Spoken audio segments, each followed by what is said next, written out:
एक अहम अपडेट के साथ शुरुआत करेंगे जो कि सिरसा से खबर आ रही है, जहां पर विभाग ने एक ऐसे कंडक्टर को रंगे हाथों पकड़ा है जो पुरानी टिकटें बेचकर अपना मुनाफा कमाता था और विभाग को चप्त लगा रहा था। दरअसल जैसे ही रोडवेज विभाग को इस बात की भनक लगी, रेड की गई, तो पता चला कि उस कंडक्टर के जो बैग था उसमें से 13,000 रुपये से भी ज़्यादा की पुरानी टिकटें मिली हैं। यानी वो सवारियों से पुरानी टिकटें इकट्ठी करता था, फिर उन्हीं को दूसरे रोड पर जाकर, यानी कि जब उसका दूसरा टाइम चलता था, रूट चलता था, तब वो सवारियों को सफ़र उन्हीं पुरानी टिकटों से करवाता था। यानी रोडवेज को किसी तरीके का मुनाफा नहीं हो रहा था। पहले से ही हरियाणा रोडवेज पिछले कई सालों से घाटे में चल रही है। कोरोना काल में भी करीब करोड़ों रुपए का, यानी 2100 करोड़ रुपए का जो घाटा है वो रोडवेज को पहले से ही लग चुका है। अगर आप वर्ष 2012, 13, 14, 17 ये तमाम सालों की बात करेंगे, तब भी 300 से लेकर 400 करोड़ का घाटा हमेशा रोडवेज को लगता रहा है। सीधे तौर पर हरियाणा सरकार में और हरियाणा में खास तौर पर देखें तो रोडवेज एक ऐसा महकमा है जो हमेशा मुनाफे पर होते हुए भी घाटे का सौदा सरकार के लिए साबित होता है। वजह, सबसे बड़ी वजह ऐसे कंडक्टर और ऐसे कंडक्टरों की आगे तक बनी हुई सांठ गांठ ही है जो इस तरह के सिस्टम को प्रफुल्लित कर रही है।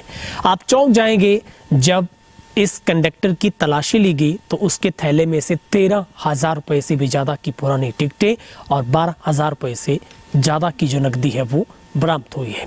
ये मामला सिरसा का है, जहां पर सिरसा के डबवाली सब डिपो में कार्यरत जो कंडक्टर हेमंत है वो डबवाली से सिरसा बस में ड्यूटी पर था और वो लगातार इस तरीके की जो सिस्टम को अपना रहा था। एक ऐसे टीम बनाएगी जिसको ये शक हुआ, उसने रंगे हाथों पकड़ा और पुरानी टिकटें सवारियों को देकर विभाग को चूना लगाया जा रहा था। 13,232 रुपये की 332 रुपये की पुरानी टिकटें मिली हैं। इसके साथ कैश बैक की जांच की गई तो उसमें भी 12,297 रुपये ज़्यादा मिले हैं। ये सब डबवाली सब डिपो में कार्यरत Sirsa Dabwali bus stand bus में ड्यूटी पर था। मंगलवार को बस सिरसा पहुंची, तब बस स्टैंड में सवारियां बस से उतर रही थी तो वो अपने ही सिस्टम से उन सवारियों से टिकटें वापस ले रहा था।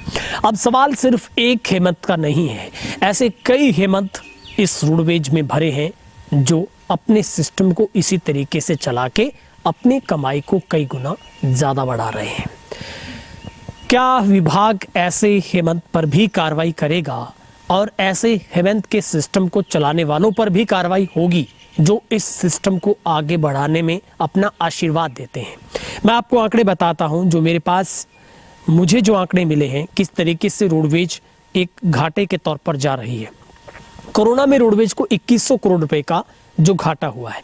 कोरोना ने आर्थिक तौर पर रोडवेज की भी कमर तोड़ी और इसके साथ साथ तमाम महकमों की भी, लेकिन आम आदमी का गंतव्य स्थल पर पहुंचाने में अग्रणी भूमिका भी रोडवेज ही निभाती है। जरूरी नहीं, हम ये नहीं कह रहे कि सारे के सारे कंडक्टर ऐसे हैं। बहुत सारे कंडक्टर ऐसे हैं जिनको आप और मैं जिंदगी में हम अच्छी तरह जानते हैं, जो लोग कभी भी अगर कोई टिकट नहीं लेना चाहता तब भी वो टिकट काटने के बाद उसे नीचे गिरा देते हैं, लेकिन विभाग को चूना नहीं लगने देते। अब आपको मैं बताता हूं कि 2012-13 से हम जिक्र करते हैं, 23 डिपो को 284 करोड़ रुपए का घाटा लगा। सालों से घाटे में चल रही हरियाणा रोडवेज का घाटा 600 करोड़ का पार हो चुका था। आरटीआई के अनुसार 2012-13 में रोडवेज के 23 डिपो का 284 करोड़ का है और 2013-14 में ये बढ़कर 402 करोड़ रुपए हो गया। 14-15 में ये बढ़कर 502 करोड़ हो गया और 2015-16 में ये थोड़ा कम हुआ और ये 486 करोड़ पर आया और इसके बाद 2016-17 में ये 597 करोड़ का, यानी कि 2012-13 से लेकर रोडवेज ने तरक्की नहीं की है, इस बेड़े को डुबोने का काम ही किया गया है।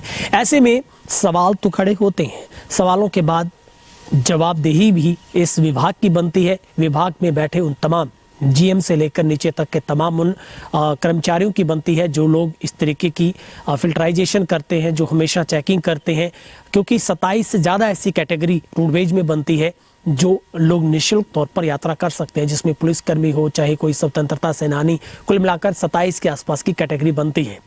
विभाग ने इस घाटे से अपने आप को उभारने के लिए एक सर्वे भी करवाया। सर्वे भी कंडक्टरों के माध्यम से करवाया गया। एक फॉर्म दिया गया था, उस फॉर्म में पूछा गया था कि किस तरीके से इसको सिस्टम को सही किया जा सकता है, कौन ऐसे लोग हैं जो इस रेवेन्यू को कम करते हैं, क्या वो कितने लोग होते हैं, वो कितनी दूरी तक अपनी यात्रा को तय करते हैं, जो लोग निःशुल्क तौर पर यात्रा का हिस्सा बनते हैं। मगर उसके बावजूद भी विभाग घाटे से बाहर नहीं आ पाया है। लेकिन इस घटना के बाद सवाल कई खड़े हो रहे हैं, क्या इस सिस्टम को तोड़ने के लिए अब इसके ऊपर परिवहन मंत्री कोई बड़ी कार्रवाई करेंगे? क्योंकि उसे फिलहाल इस कंडक्टर को हटा दिया गया है, लेकिन जांच अभी चलती रहेगी। जांच और जांच और जांच, सिर्फ इसी के ऊपर काम घूमता रहता है, लेकिन असलियत और अमली तौर पर इसका अंत नहीं हो पाता है। क्योंकि आप और मैं हमेशा हम देखते हैं किस तरीके से अगर आप बस का सफ़र करते हैं तो कोई भी अछूता नहीं है इस सिस्टम से। हम देखते हैं कि किस तरीके से कंडक्टर बेखौफ तरीके से टिकटों को अपने पास रख लेते हैं या फिर पैसे लेते हैं, टिकटें नहीं दी जाती है। लेकिन ई टिकटिंग शुरू होने से, ई प्रणाली शुरू होने से शायद इसका अंत हो सकता है। लेकिन फिलहाल इस अपडेट में इतना ही है कि इस कंडक्टर को विभाग ने रंगे हाथों काबू किया। इस वीडियो को आप ज़्यादा से ज़्यादा शेयर करें ताकि तमाम लोगों तक जानकारी पहुंच पाए। कमेंट सेक्शन में क्या आपके साथ भी कभी ऐसा हुआ है, आपको टिकट नहीं दी गई या फिर आपसे भी टिकट वापस ले ली गई है? आपको क्या लगता है असल में इस सिस्टम को चलाने वाला सही रूप से वो सज्जन कौन है जो इस सिस्टम को आशीर्वाद देता है? बहुत बहुत शुक्रिया। चैनल को सब्सक्राइब नहीं किया तो जरूर करें। फेसबुक पर भी हमारे चैनल को फॉलो करें, लाइक करें।